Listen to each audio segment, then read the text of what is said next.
Hey, what's going on, guys? Welcome to TorchTales, Stories Behind the Hood. I'm your host, Frank Vargas, aka Traveling Frankie. And let's see if I get this right, because if I don't, he's going to really tell me where I got it wrong. 30 plus years in the industry. 20 or more of those with Awisco out of New York. But right now, he is retired. And he's been in New York for a long, long time. If you guys don't know who he is, then you guys haven't been in the industry that long. Felim O'Malley, thank you so much, brother, for being here. Pleasure to be here, Frank. Appreciate it. And so we've been trying to have this conversation for a while. And with our schedules and the travels and all that, sometimes that happens. But here we are now. We're going to make this happen. What are you doing right now? It looks like I'm on the road with you right now. Yes, you are. Having conversations, but other than that, I'm just taking it easy. Chilling out. All right, cool. Doing the honeydew list. Yeah, the wife already kind of have that list for you? Well, she has a little bit, sure, right. But I have a longer list for myself. Really? Yeah. Oh, wow, well, there you go. Now, did I get that right? 30 plus years in the industry? Yes. And 20 of more with Awisco, right? 22 with Awisco. 22. Mm-hmm. Now, being in the industry for so long, before I ask you everything else, and you guys know how this works, of course we want to know why they did what they did, why they do what they do. But then we're going to get to know the person, right? Where they come from, why they chose, and how they stumbled into the welding industry. Let me ask you this. So you're not from the U.S.? No, I was born in Ireland, County Galway, west of Ireland. Small town, less than 500 people. Less than 500 people? Yeah. How old were you when you came to the States? 26. 26. All right, so somewhat already an adult. Mm-hmm. Some may say. Well, yeah, just age-wise, not here. Now, 26 out of a town of 500 people, or give or take. What was your first impression when you came? And did you come to New York first? Yes. Wow. So that had to be a big change. Yes, it was. It was a little scary. So I had never been to the U.S. before, right? So first time coming, New York. Right. Not Midwest, kind of come, slower, and then work your way up. It came right into the pot. Right. So, funny story, right? From the airport, my aunt picked me up from the airport, and we leave JFK, get on the Southern State Parkway, and we're driving to her home in Garden City, and everything's great until she gets off the Parkway and she gets on the local streets, and I go, oh my God, I'm dead. She's driving on the other side of the road, right? So, I knew when I got into the car that the steering wheel was on the opposite side. Oh, that's right, because you come from, yeah. But when the car itself physically goes on the other side of the road, it's a little bit of a like, oh, hey, what's happening here? But wow. It took me a couple of seconds, and then it was good. Now, so you said that she was your aunt. Is that you came to stay with her when you first came in? Yes. Is that was the plan? It was just you? Yes. Did you have any siblings and stuff back home? It was all back home. Yes, I'm one of 6. Oh, one of 6. Mm-hmm. And you were the only one that came to the States? Yes. Why? Dollar and a dream. They said there was gold on the streets. That's still looking. That's what every one of us that come from another land, we believe back in the day. It's like dollars are on the trees. You just go there and you start just picking. Yeah, right. So now 26, you come into New York. I'm assuming that there's nothing that you knew about the welding industry back then. Other than I knew what welding was. Why did you know what welding was? So I grew up in a rural community, and my father had an automobile dealership, and there was, I saw welding. Gotcha. But saw it. Got it. All right. So there's some fire, there's some spark somewhere there. Knew that it happened and that metal got fused together, but that was it. Okay. So you come here, 20-something. Now you're like, all right, so land of the dreams, New York, the Big Apple. What do you start doing, your first job here in New York? So the first job I had was working in a construction company. And it was a large construction company out on Long Island. They had a couple of hundred men working for them, and they did a lot of curtain wall business. Okay. They had, I ran their fleet of vehicles, kind of operation kind of stuff, and then they had a lot of welding machines that would come in and out. Just knew them. Correct. They were there. They were there, and how I got into the industry is that, right? So, fast forward probably about 4 to 5 years. After being in that same job, in the construction. same job. Got yeah. it. Okay. These welding machines would go in to a job site, then come back broken All or beat whatever. up, yeah. And then the local distributor would pick them up, and because they didn't work, and they'd be gone for months. And I go, what's going on here? Why is this? Yeah. Why is it taking that long for us to get this Right. back? So at that time, they had a lot of Hobart machines. And Okay. Hobart were made in Troy, Ohio. Okay. The short version of the story is I had a couple of weeks vacation coming up in the summer. I called the people at Troy and asked them if they had a training school out there or some way I could learn how to work on this equipment. Okay. So hold on, because you guys know I interrupt my guests and then I get back to it. So you are working for the construction company. You are seeing that there is some sort of a delay, demand, a need to get these machines faster, get them back quicker, or maybe the product themselves are not being fixed the right way. And then out of your own time, you 4 or 5 years in watching this, you saw that need and you said, maybe I can learn to fix this. And that's why you took your own personal vacation time and said, Yes. hey guys, you guys have a training thing.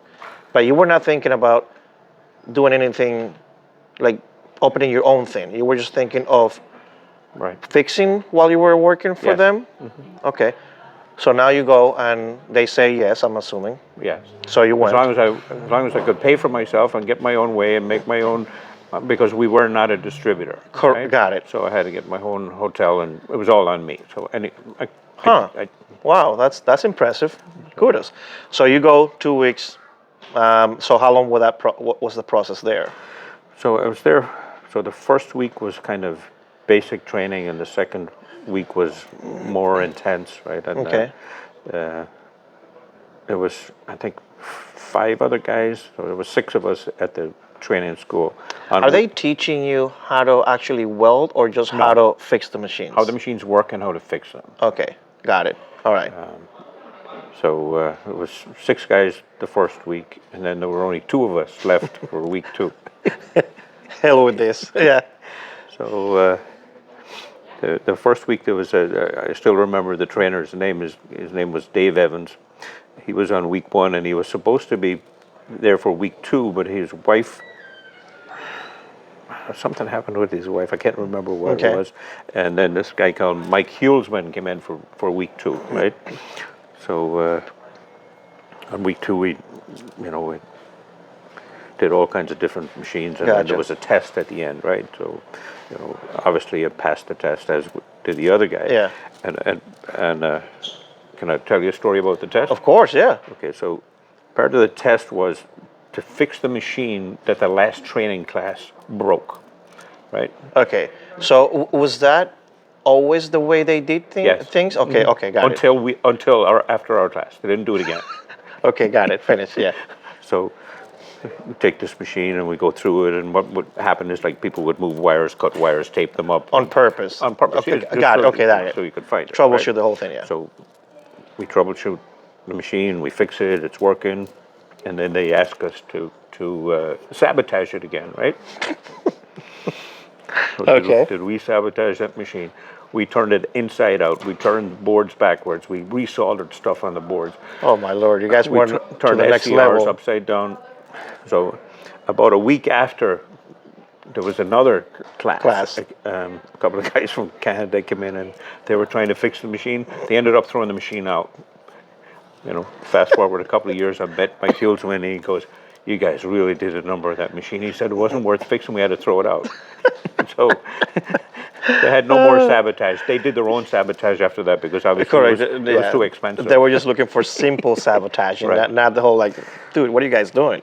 Like, you guys hate those other guys? Like, what happened? But honestly, we found it quite simple to repair, because it was just a couple of cut wires that were taped over. You could see the whole thing. right? It was like, okay, is this for an Like 8-year-old, really? or Yeah. is it for Wow. is it for real? But anyhow, So now you go, you take the class, and you somewhat learn. You come back, and now did you tell the construction people that you were going to do that? no. All right, so you come back with this knowledge. Now you're back at work. Right. What happened, and were you actually, raised your hand and said, I think I can do this? So there was a storage area. There was probably, I don't know, maybe it was 10 by 20, and it was really nothing in it, right? So I said to the owner, his name was Neil, I said, Neil, I'd like to start working on these. I spent a couple of weeks in Ohio learning how to do them, and he goes, okay. That was the answer. Yeah. So I started fixing them, right? And then I would say maybe about a month into that, the local distributor's sales rep came around and said, hey, we're not seeing any repairs. What's going on? Like it all dried up. So he didn't come to see me. He came to see the general manager. And then because he doesn't know that you or anyone is fixing them on the spot. Yeah. So the general manager tells him, oh, we have our own in-house guy. This guy in the back, he does it. So what had ended up happening was that I would work Monday through Friday at my Construction regular job, part, yeah.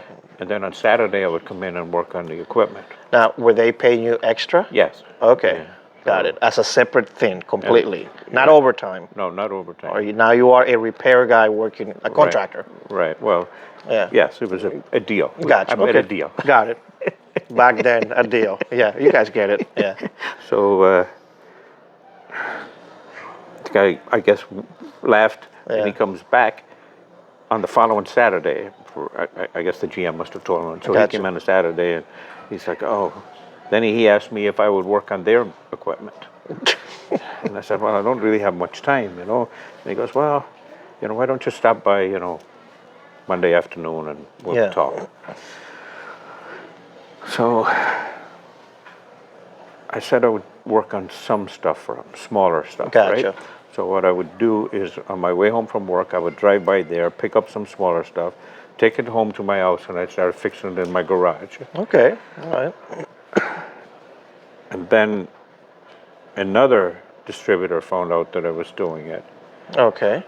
And he stopped by my house with a van load of stuff without even asking. And said, hey, I heard.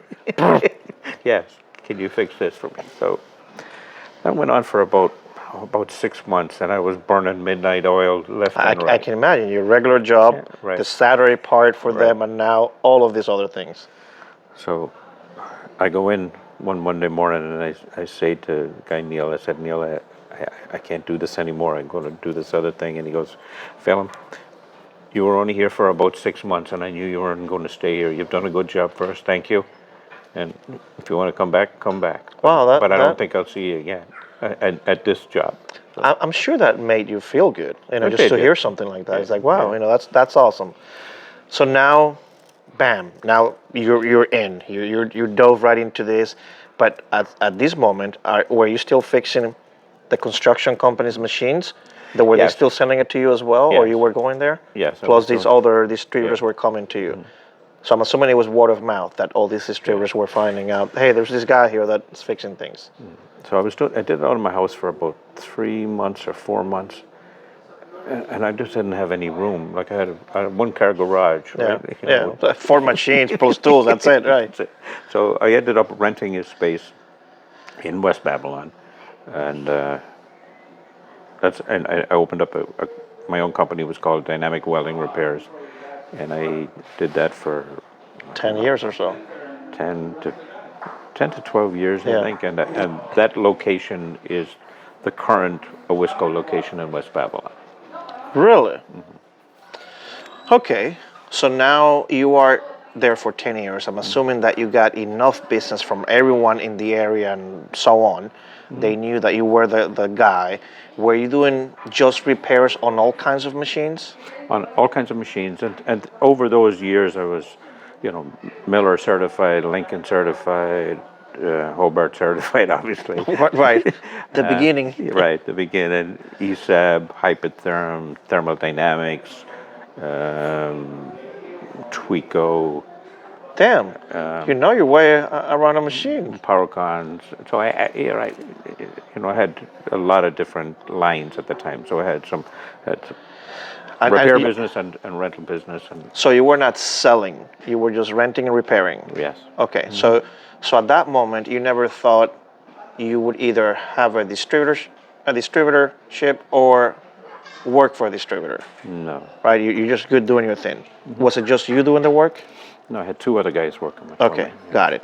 So now here you are at year 11, year 12, give or take. And what happened that you become part of Awisco, and that specific location then became an Awisco store? So there was a sales rep that worked for Awisco, who had previously worked, which is nothing new in this industry, for another distributor, right? So he knew me. So he said, Every other guy. right? He said, hey, I think you should do some work for the Wisco, and maybe you should talk to Lloyd, and maybe you guys could do something together, and maybe I'll broker the deal. Huh. So I said, sure. I'm always open to a conversation, Yeah. and that was the end of that. So he comes back to me again, maybe about a week later, and says, hey, I think I can make this deal work for you. So I said to him, you know what? I appreciate that, but let me just talk to the man. Yeah, correct. Right? Yeah. Stop being my pimp. Yeah. Right. So Lloyd and I had a conversation, and we made a deal. So that deal back then, you were going to come on board and completely be done with Dynamic? Yes, Dynamic was ceased to exist at that time. I gotcha. That was part of the deal? Mm-hmm. All right. So now you come on board with Awisco as what? So as, I guess, the manager for that location. For that same location that you had Dynamic? Yeah. Okay. Mm-hmm. All right, got it. So it was a repair shop, so then it needed to get cleaned up and put a counter in there, made a store. Correct. out of so there's two buildings, right? There was a B and a C. So we ended up, when Awisco took over, I just had C, and then we took over B and C, and B became the repair shop, and A became the store. Gotcha. So the deal was not only you came and worked for them, you actually, and I don't need the details, kind of sold Dynamic? Oh yes, I sold them. Okay, yeah. got it. Okay. Mm-hmm. So now you've never done actual sales prior to that. No. And nonetheless worked for a distributor. Mm-hmm. Was that transition easy just because the products were kind of, it's a welding industry? So I guess I was always a technical person. So okay. In the 10 years that I was fixing and renting equipment, I got to know, all the different consumables required. Gotcha. Right? So, just been exposed to it. Right. Yeah. So, there were several customers that immediately said to me, "Hey, Felim, I just want you to be my one-stop shop. Gotcha. I want you to give me my fiddler belts, my safety stuff, and all that." And so, that those customers came on board. Got it. Immediately. All right. And some of the stuff was different, but there was a lot of vendor training, and I think at that point there was it's different from today actually, since definitely post-COVID, that there was so much training available then. The reps that came were technical. Correct. Yeah, they were actual technical professional and knew their lines very well. Right, and they would spend some time, and I spent time with them. So I would say it was probably about a year and a half to 2 years that I ran West Babylon, and that was probably the easiest job I had in my life. But really? Yeah. Huh. So now you're running that store, and you now are even learning even more about other products, other lines, and stuff like that. But at that moment, you're no longer doing repairs, right? I was doing some repairs. Oh yeah. Okay, you were still giving a hand. So in that store, you said that it was about 2 years or so, give or take. Mm-hmm. How many stores did Awisco had at that time? I was the first acquisition. Okay, so they only had MassFit, right? And then these other ones in West Babylon, and they had the export location in Florida, which is not technically a store. Correct. Yeah. Mm-hmm. Oh wow! So I didn't know that one was. It's so old too. Mm-hmm. The one in Florida. Mm-hmm. Huh. So now, why only 2-3 years at the Babylon store? What happened? Where did you go next? Did your title change, or it just they were growing and something else needed to happen? So, Lloyd would come out once a month, and we'd have lunch and ask me what was going on, and everything was good. And when he came out one day and he said, "Hey, I'd like you to come run Maspeth for me." And I said, "That's interesting." So How close were you from Dynamic Babylon Awisco, your house? probably 4 to 5 miles, Okay, and then Masfet would have been 50 miles. okay. So that was part of the Right. Okay, got it. Okay. So that conversation happens, and you thought about it for a couple of days, or what was the? Yeah, I thought about it for a couple of days, and then, I guess he followed up with a phone call, and I said, "Okay, I'll try it." Okay. So I drove in and out to Maspeth for to maybe over a year and a half, or something like that. How long of a drive was that? So it was 40 minutes in the morning and an hour plus on the way home. Okay. Not ideal from having a Yeah. a 7-minute commute and a 10-minute commute. Right. Yeah. But life is full of changes. So Correct. Changes are change. Exactly. Here we are. Because of life is full of changes. You are married and you have how many kids? One child. One child, and he works. He's in the industry now. He actually Yes. works for another distributor out of Kansas, right? Yes. All right. Were you married when all these things was happening? So yes. So Yeah. when you made the move, when you were with Dynamic, were you married already? Yeah. So I got married while I had Dynamic. Oh, okay, got it. So now your wife also is it's in the equation, and part of your circle now, and now you're making that move from 4 or 5 miles to 50 miles, whatever, Right. but there was no kid yet, right? Right. So then my son was born in 1999, and sold my business to Awisco in 2002. Okay, And then I moved to Maspeth in 2004. So he was 5. He was just coming out of kindergarten. Okay. So, they say timing is everything. Correct. So it was probably, if I was going to ever move, that was the time we could move. I gotcha. So, So the moving really, it was the distance that really said, I got to Right. get closer, Right. so I can have more quality time and be more effective to maybe emergencies and things for the store. So now you are a MassFet, and that store, what did that entail when he said, "Come run this store"? so it was to oversee all operations in Maspeth, which was warehouse, inside sales, the cylinder dock, the trucking. And at that time, you didn't have that experience. No. No. How did you figure things out?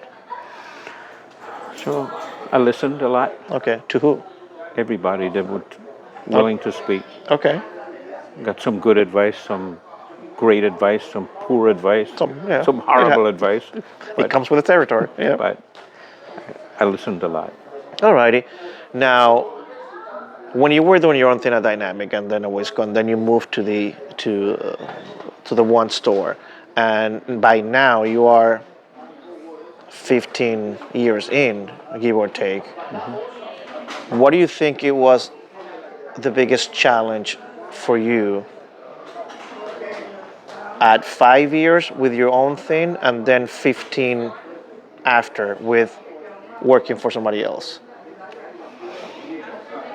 So it was probably a people thing also. Like at 5 years into having Dynamic, I was at the point where I needed to have more people to grow the business. Okay.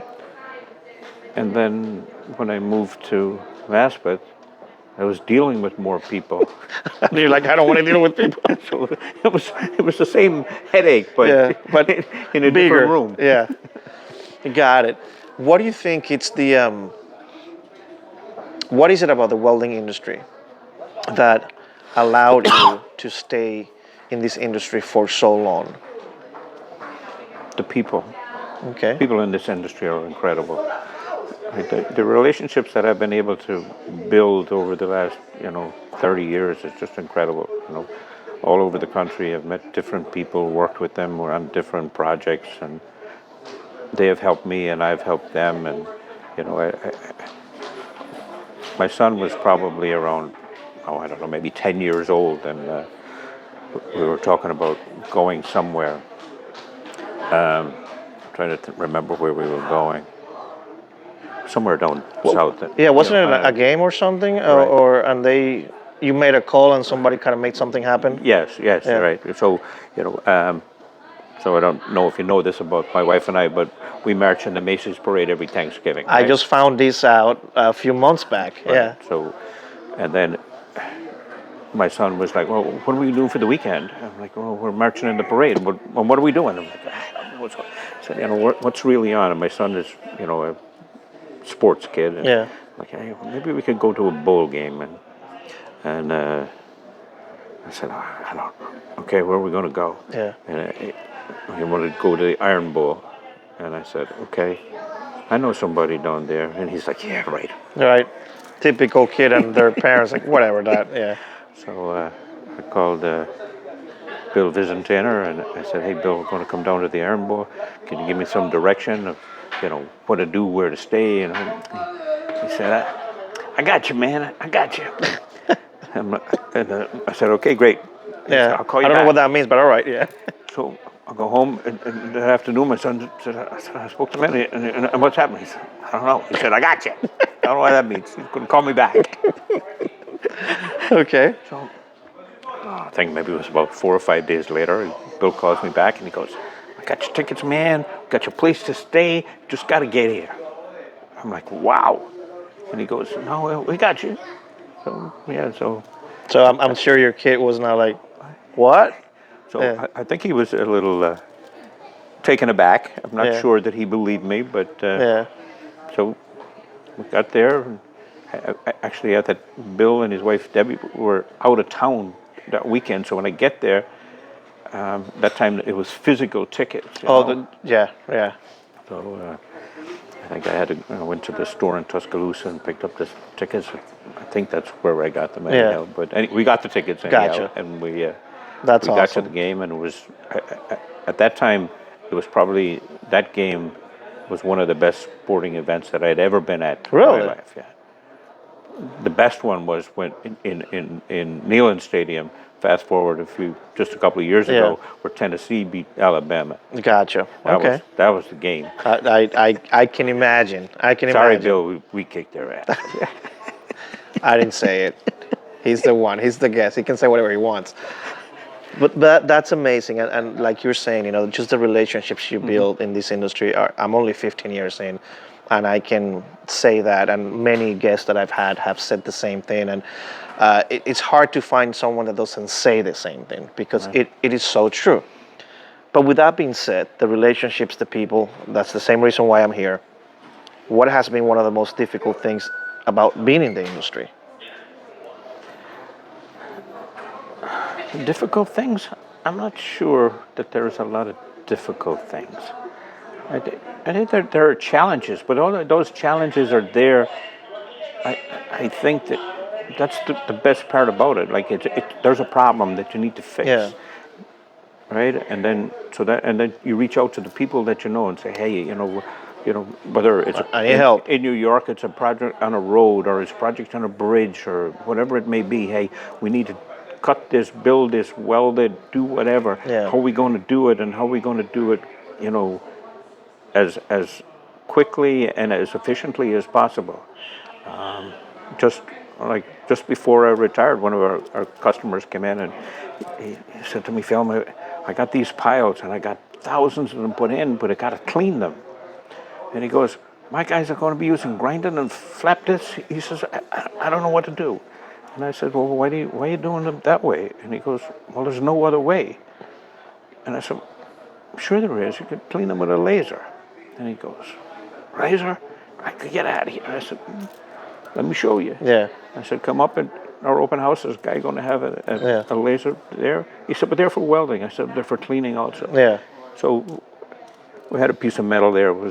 Had some mill scale on it, and he cleans it. And he said, wow, that's pretty good. I said, why don't you go tell your guys, come from the shop and bring some dirty pieces. Yeah. Well, they brought some dirty pieces. Like, I'm going to show them that machine is not going to work. Yeah.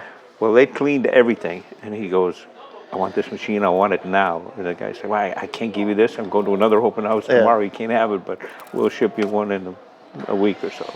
You know, But those are the problems that make and this those great. are a feel-good moment as well. Right. You know, that's awesome. That's awesome to hear. And you've done this so long that you've seen so many things. And when someone has done something, whatever that is, for so long, and at some point in our lives, we start thinking, all right, I'm going to start slowing down. I'm going to, maybe I see the light at the end of the tunnel. Whether slowing down means completely retire or this or that. How long ago were you already thinking, maybe whatever, where the thoughts were already building there about retiring? So it's probably about 12 to 18 months ago that I first started to think about it. Really? Actually, so that's a lot more recent than I thought. I thought the answer was going to be, maybe 4 or 5 years ago. No, I don't think so. No. Wow. All right. I thought I was still 25 until then. Yeah, welcome to the real world. What do you mentally? I think this is something that happens to all of us. Our mind is always a lot younger than what we're capable of doing. Just our bodies, whatever. It's part of life. Do you feel that way? That mentally, you're like, I'm almost as sharp as I've been in the last 10, 15, 20 years. But then physically, you go like, but I feel it here and there. I think mentally, I think I'm fine. Okay. I think I enjoy the challenge. Okay. So when I get up in the morning and brush my teeth and I look in the mirror, I see a stranger in there. It's like, whoa, who is this guy? Yeah. It's like, dude, yeah. What's wrong with you? Yep. So true. And I have, several friends that have retired recently, and, that's the goal, right? I came here to find some gold on the street, and live a good life and hopefully retire someday. Yeah. Well, I didn't find the gold, Yeah. lived a pretty good life, and I think it's time to, enjoy some of the fruits of the labor. Of course, for sure. I know that you like traveling. I know that because we've had this conversation before. Just the thrill of new things. Meeting new people, food, drinks, you name it. And so even though I kind of gave you most of the answers on what white people answer and how people answer that question, is there something else that you like about traveling? And tell me one place that you went to and you were like, wow, this blew my mind, because you were not expecting for that place to be so cool, amazing. Like you said, I love to travel, and I think on a recent trip that we went to Alaska, I thought that was pretty incredible. I've heard it the last frontier, but Yeah. literally it's the last frontier. We stood on top of these glaciers, and you look across, and just thousands and thousands of miles of just forest, and it's just. That's a bucket list for me. I've been So it's wanting just to do that. Incredible. I would love to do that. So I'll pick your brain, and so you can tell me how you plan it, because I've been wanting to do that for a while. What would you like to do now? In a perfect world where you could just call all the shots, what would you like to be doing now? So, for the last number of years, I've been able to go back to Ireland and spend some time with my family over there. Okay. And I usually go for a week at a time. Probably like to go over there for more than a week, so I can spend some more quality time as opposed to visiting time with them. Gotcha, yeah. My mom's still alive, so I want to wow. spend some time with her. I think that's probably one of the first things. Alrighty. What do you like to do on your downtime? Like, here, even while you were working still, on the weekends, on days off, what do you like to do on a personal level? So I like to fish, hunt. I like the outdoors. Okay. I like to ride quads, snowmobiles, Really? that kind of stuff. Oh, okay. What kind of fishing? Salt or fresh? Both. So I like saltwater fishing for tuna. I've done that many, many times. Enjoy that. And then I like to fly fish, and then I like to bass fish. Oh, okay. So there you go. He just likes the water. Yep. Your son is how old now? 25. 25, and he is working for that distributor in Kansas. And so, how long has he been in the industry? This is 3 years. 3 years. Graduated college and came out and got into the industry. So when he graduated college, was that his idea? He wanted to maybe pursue this, or is one of those like he also stumbled? I'm like, okay, yeah, cool, or that helped. So he went to college, graduated, and before graduation, he knew he didn't want to be a salesperson, Okay. but I had a couple of friends of mine have a discussion with him about people in the industry, Yeah. about what his strengths and weaknesses were, and all of them offered him a job, and he ended up in the industry working for one of my friends. But so he had to move, right? So he was already somewhere else. He went to college in Tennessee, Okay. and so he was living there. And once he graduated, he moved to Tuscaloosa to work for Atlas in Tuscaloosa. Gotcha. He spent 2 years with James and Bill down there, and they taught him a lot. And Yeah. Cool. What does your wife thinks now about having you home? Even though it's been very recently, but like, okay, hey, are you going to do something? so my wife still works. So Oh, okay. she enjoys the fact that I actually like to cook. So I can have dinner ready in the evening. So we eat now in daylight, but it's long days now, longer days than in the wintertime. But we eat much earlier than we did when I was working. Nice. I didn't know that you like to cook. I just noticed something, guys, and I'm gonna do this. No, hold on. I just noticed his socks. Okay. I'm sure that was probably a gift. But I'm getting a kick out of it because I'm gonna do something right here. So the guy's rocking the whole retirement. I'm telling you. So guys, this is the sock right here, officially retired, matching his blue shirt, right? I can't make this stuff up. I just noticed. I'm like, I got to show that. But that's awesome. Congratulations again on being in the industry for so long, on creating all these relationships, and definitely. And I think I was telling you this off camera. Sometimes it has to make sense for both sides, for a vendor or a distributor, for a specific line to be part of that industry, that distributor. But that's just the business side, and because of the relationships, it's what really should matter. And I told you this off camera that you've always been a very down to earth person. You always, at any show, any given area that we are, you always come to say hi, regardless of if there's been business or not between the companies that we both worked for or still work for them. But so that means a lot. That I want to thank you for that, because that is just something that it says who you are. It doesn't. Sometimes things don't work out in this particular thing, but you can still separate things and just, hey, we're good, we can be friends and all of that. So that I thank you a lot, because I've always thought about you that way, regardless of, even though he has beaten me up in the past, like, yeah, it's doing a sales call to a veteran like this, you have to just mentally go, woosah, all right, let's go, let me have it. But I love that challenge as well.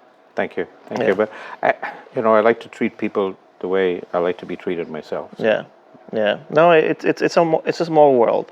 It's a small world, and you never know how things might turn out. Now, and we're pretty much done. But is there anything that when you see this generation starting to work now versus when you first came in, and I know we always complain about the millennials and all that, but do you see that? Is there that much of a bad difference? Like, we all talk about how their work ethic and all these other things. Is it really that bad? So the way I look at it is they work differently. But I think the challenge they really need to work on is their relationships challenge. Many of the younger people have difficulty interacting with strangers, you know, That is true. and I think that's where success It's a is personal skills, yeah. in this industry. You need to be able to talk to people, and face-to-face meetings are so much different than, you know, A Zoom call. Zoom call. Yeah. Right? There's so much lost in the body language translation that, you know, if you're, you know, I would encourage every young person to travel to every, you know, go at a meeting, go to whatever training is available off-site or on-site that is a physical hands-on Yeah. training, so that they get to interact with people and build relationships. That is so key, and that's actually the main reason why I do TorchTales the way I do it, person to person. It's very easy, and I have a lot of friends that have a lot of success doing just the Zoom calls and virtual meetings and Instagram lives and all that. And it's today's world, right? And I get it, but because of that same reason, I travel with a heavy ass backpack. Just so whenever I have the opportunity to talk to a friend in the industry, because I think there's more here versus, and at some point maybe I'll have to do the virtual one, because, you know, if I want to reach more people, and I have a huge list of people that locally want to be on, but as long as I can, I'll do this because of those same reasons. And you would have missed the socks. And I would have missed the socks. See, exactly, guys. You're welcome. You're welcome. That's all I gotta say. Well, thank you so much for taking your personal time, but I know that you have a little bit extra time now, so My pleasure. thank you. We've been trying to do this for a while, and I'm glad we got to do it. I know. Me too. Well, thank you for always being nice. Thank you for also helping the welding industry, for people like me, younger people, and other people that are coming along in the industry, because we see work ethics, we see people like you that have helped pave this road for a lot of us. So sometimes I don't think you guys get enough of thank yous for helping everyone else coming along and wanting to be part of this. Look at someone and say, I can learn from that right there, and so on, so on, so on. So thank you. It means a lot. My pleasure. Thank you for. Thank you. You got it. Take care, Guys, everybody. there you go. Felim O'Malley, officially retired. Guys, I want to thank you again for watching. You know how this works. I'll be somewhere else with somebody else, because if they keep saying yes, who the hell am I to say no? So thank you. TorchTales out.